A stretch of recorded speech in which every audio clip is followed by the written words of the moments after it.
Sa maotobay, nga after sa moang weekend na laag, og sa mga saad ni Bugs og sa iyahang pagpadayag, siyahang mga pagbati og intensyon sa kuha, bitaw, nagpadayon lang kung unsa ang naa namong duha. Again, dili miuyab. Pero ingon si Bugs na para daw sa iyaha, kay uyab na ko niya. Kunya ako ato kay nagpaabot lang gihapon ko kung kanus ani siya kapuyon o kung kanus ani siya sumhan sa kuha.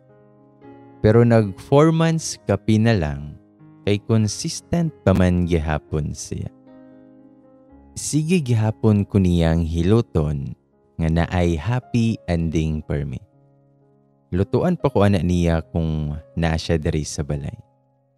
Pero pinasekreto ra gihapon mi. Ako lang og siya ang nakahibalo. Pero ani na time kay nana ko sa mga 50% nga katuohon ko nga sa love kay age doesn't matter yun. Medyo na-open na gamay ako ang unahuna sa idea na makigirelasyon sa mas bata na ako. Kaya ang ako ang heart, muingon na nga love na ako si Bugs. Dili man pud ta mo sugot kung mobilangkad lantag wala tay na feel, di ba? Siguro tong una kay biga-biga ra yun to. And sa sunod siguro kay na-excite lang ko, nalipay lang ko kay sa ko ang edad karon. Kay naay mas bata na ako, nga ganahan ako, nga nalamian ako. Kay feeling na ako, nga sa physical na part rato na in love si Bugs sa kuha. Pero tungod sa iya mga efforts ug mga ginasulti sa kuha, kay na in love na pod ko niya. Kay gipa-feel niya sa kuha nga babae ko. Babae na deserve nga ampingan ug dapat higugmaon og tinud-anay. Pero bisan pa man nga makaingon ako nga love na pud nako siya. Kay never pa yun ko nag I love you to siya. Bisan permi na siya nga mag I love you sa kuha. Kinahanglan pa kog mas taas na oras para makunahon na ug makasigurado ko nga right person ug right love na ba ni si Bugs sa kuha. Pero wala na jud ko nakaagwanta ana sa kuang na feel. Kinahanglan na akong ipahungaw ang ako ang gibate. Sa matong gi-share na lang yun na ako sa kuang best friend ang tanan. Ang una pa niyang pangutanas sa kuha kay gwapo day. Gisenda na lang po na ako siya sa picture ni Bugs. Kaya napuno nig mga picture ni Bugs sa kuang cellphone. Kay kung magkuyog me, kay sigira na siya selfie kay para daw makahinumdom ko niya. O para daw dili na ko mangitaglain. Usahay gani iyahapan ng ilisan sa iyahang nawong ang ako ang wallpaper. Pero ang comments sa ko ang best friend sa picture ni Bugs kay sigurado ka day na dili na ni minor. Aha kagyod. Makawala po ni siya gana ba? Pero after na ko gi-share siya ang among setup ug ako ang mga worries, niingon akong best friend na go na day, mintras makaya pa sa matres. Dili man pud mo luod lang tawon, bagay man mo. As long as wala mo gipasakitan o gitumba na laing tao. Go na diha. Life is short. Paboros na. Pasalamat yun ko sa akong best friend kay mo support rin ni permis sa kuha. Og after ato kay siguro na sa mga 60% na musugot ko nga makig-uyab-uyab na kog mas bata na ako. Pero dili na ako pwedeng sundon ang iyang tambag na life is short, paboros na. Kay graduating pa biya ni si Bugs. Napa ni siya yung mga plano. Bisan sige na may guhubo-huboan ni niya, kay safety first yun na. Dili pa pwede na maburos ko. Sumotong pagitag balik na mo ni Bugs ato kay mas klingin ako siya ha.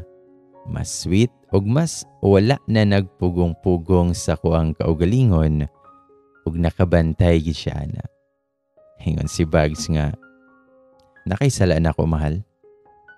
Sweet lagi ka karon. Tubagpod ko nga, unsay nakasweet nga wala gani ko'y gibuhat sa imuha. Hingon pod siya nga, lahi ray mo hang aura karon mahal. Nikatawar pod ko ana unya si Bugs kay gakunot ang agtang. Seloso mo guni siya ba? Kaysa munduha, siya na ang magselos-selos ba? Kaya sige lang siya ingon ako nga, dili ko mo palabig smile daw sa laing laki. Dapat kuno balig 1/4 ra na ang smile.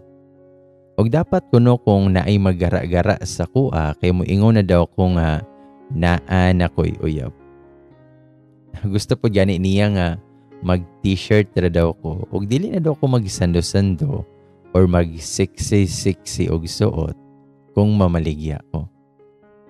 Ginakatawan naman po na ako na siya kung mingon siya ani kay dili mo po na siya masuko or mamugos na dapat buhato na ko ang iyahang giingon. Kiligon na po gani ang inyong ante kay naay gaselos-selos. Giingnan na lang na ako siya ato nga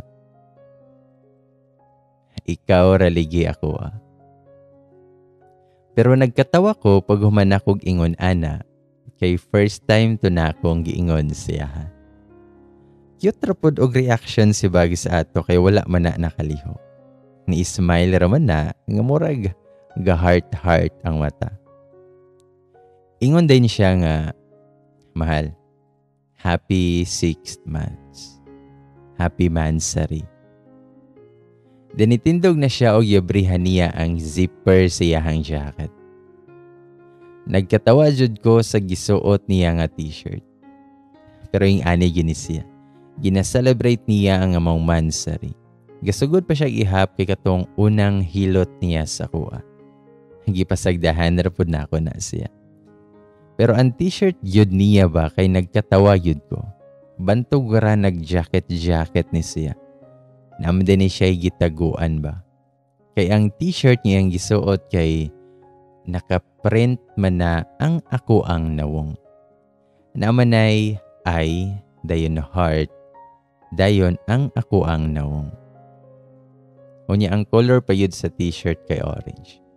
Murag t-shirt sa mayor nga nangampanya. Nagkatawa na lang yun ko ana o giingnan ako siya na wala yun kay laing lingaw no. Og niingon pa na siya while with actions nga iyang gitudlo-tudlo ang nakaprint sa t-shirt nga I love Hana forever. Og ayaw kabala ka mahal kay couple shirt ni. Dahil na siya gikuha siyang bag na usa ka t-shirt ug ihanang gipakita sa kuha. Ug mas nagkatawa ko. Kay ang iyahan na pong nawong ang nakaprint ato nga t-shirt. Nagyapoy eye ug heart dahil ang iyahang nawong.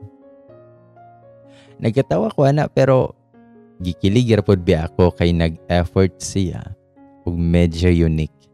Pero nagkatawa yun ko ana kay joke time ni siya ba. Namugos pa na siya nga suoton pa daw na ako ang t-shirt kay lagi para couple daw. Kay mag-picture me kay remembrance daw sa moang mansari. Wala na ko nag-expect nga sa kong edad kay makasulay kog ingani. O sa yun sa rason kung anong na-in love ko niya. Consistent siya sa mga gestures or mga efforts na bisan ginagmay lang pero makasurprise o makalipay na kaayo. O kay mansari lagi daw na mo, ana-ana dayon mi. Og naana po di ay improvement. Kabalo na ko unsaon para dili maapil ang ngipon. Dili na masakitan ang carrots ni Bugs. Bitaw. Wala pud ko nakakonsentrate sa mong palami ni Bugs ato kay dili man niya na uhubuon ang t-shirt nga naay naong nako. Lami man gihapon pero mukalit ra ko katawa kung makita ko sa gisuot nga t-shirt niya. Ug medyo awkward na kay murag gilantaw ko sa kuang kaugalingon. Unya mas ganahan man pud ming duha kung naka-lights on para kita ang tanang emosyon. Pero ang round 2 na mo ato, kay dili yun na ako makalimtan. Another first time ang ako ang na-experience. Ako arang naingon ato kay, "Huy Bugs, unsa man unsaon man ko nimo." Kay iyahaman kong gigapos ana. Iyahang gihikot ang ako ang mga kamot sa bed. Apil ako ang mga tiil. First time ning gibuhat ni Bugs sa kuha. Naipart sa kong nahuna nga dili ko ging-ani pero mas nidaog ang life is short. Dili man ta paboros pero sulayan daw nato ang ing-ani. Mas nanginit ko. Gapaabot ko ana sa buhato ni Bugs. Nga kumpurma kay nakataas ang duha ka kamot ug medyo nakabilangkat. Ug hantod sa gi-kiss ni Bugs ang akong dughan. Mas lami lagi ni karon. Gisabayan pa na niya sa paghawid sa kuha. Iyang baba sa kundughan dahil nang iyahang kamot sa kuhang ubos. Unya, limited ang ako ang aksyon na mabuhat ato. Dayon ni kalit lang naghunong si Bugs siyahang gibuhat. Abi kog ipasulod na niya, pero gitabunan man hinuon na niya ko ang mga mata. Gi-blindfoldan ko niya. Grabe na ko ang pagsalig ni Bugs na musugot ko nga ing-anion ko niya. Naka-blindfold na ko ani. Ug mas ni samot nga nanginit ang ako ang lawas. Wala no kabalo kung gaunsa na si Bugs. Kay wala lagi ko'y makita. Unsa kaha iyahang buhaton sa kuha. Unsay una niyang buhaton sa kuha. Asa siya magsugod. Ka-thrilling ba ani? Pero ang una niyang gibuhat kay ni-kiss na siya sa tiyan ako. Mao pa to'y gibuhat ni Bugs pero perting tiad na nako. Unya iyahang kiss kay naghinay-hinay nagpasaka. Paingon sa kuntughan pero nawala na pud na siya. Mura na kog mabuang nga maguna-huna kung unsay sunod niyang buhaton sa kuha. Naka-feel na lang ko ana nga ni-kiss siya sa kuang paa. Pasaka na pud na padulong sa kuha. Pero nawala na pud. Niundang na pud na siya siyang gibuhat. Ang sunod niya na feel na ako kay gihawiran na niya ang ako ang liog. Pina-soft touch lang na paubos sa ako ang dughan. Ugiyahan na ang gikuma. Daniya din ang gihawiran ng ako ang lips. Nga na-feel na ako nga gusto niyang kauno na ako ang iyang finger ba. Sa motong gidulaan na ako ang iyang kumagpo. Gamit ang ako ang lips. Nakadungog na lang ko nga niingon siya nga, "Mahal, I love you kaayo." Ug iyahan akong gipalamian og ayo ana. Tiad-tiad og bira-bira ra sa gihikot niya ang ako ang nabuhat. Antod sa nakaabot min duha.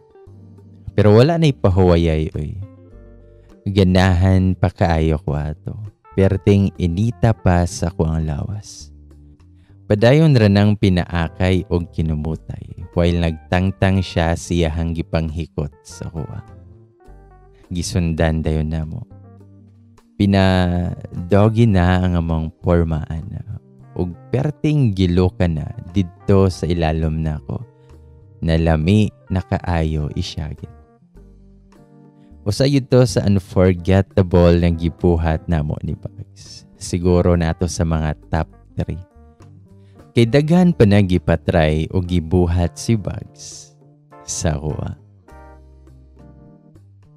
After ato kay mas open ako sa kong feelings ug sa akong mga nahuna-hunaan ako ni Bugs. Like, ginasulti na ako niya kung mga what if, mga worries, ug balik-balik po na ako nga iistorya siya ang mga rason kung anong mahadlok ko nga makigrelasyon sa mas bata nako. Pero always pud kong gipahinumduman niya na love ko niya. Nga dili ko angay mabalaka sa mga iistorya sa lain tao. Daghan siyag mga assurance sa kuha.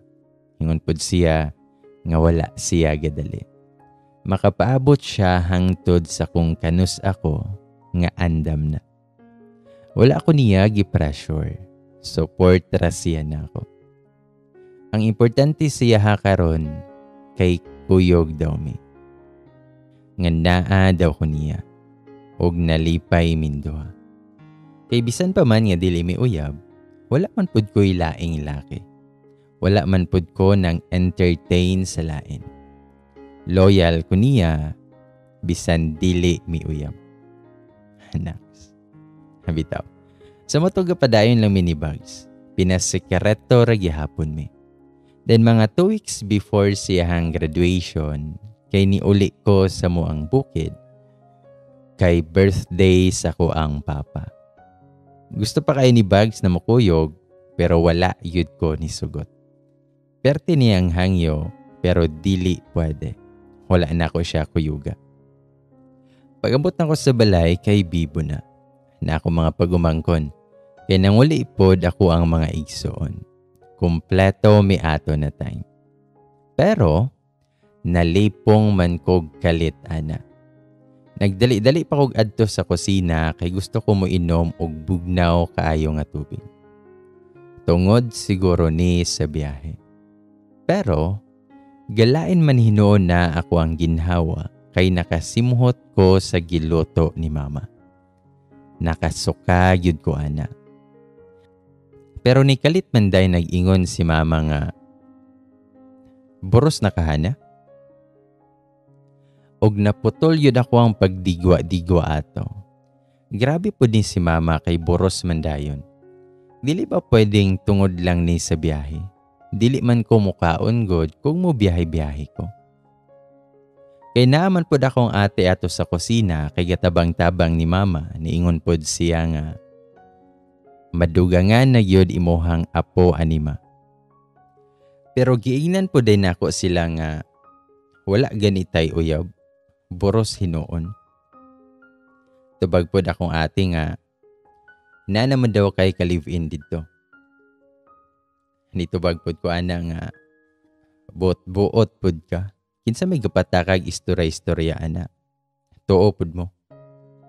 Nitubag din si ate nga, silang mama man ang gaingon. Kay naa daw laki sa balay nimo katong niadto sila. Og nagpamalikas yud ko sa kuang huna-huna ato. Kabalo day sila. Nasakpan day mi ato.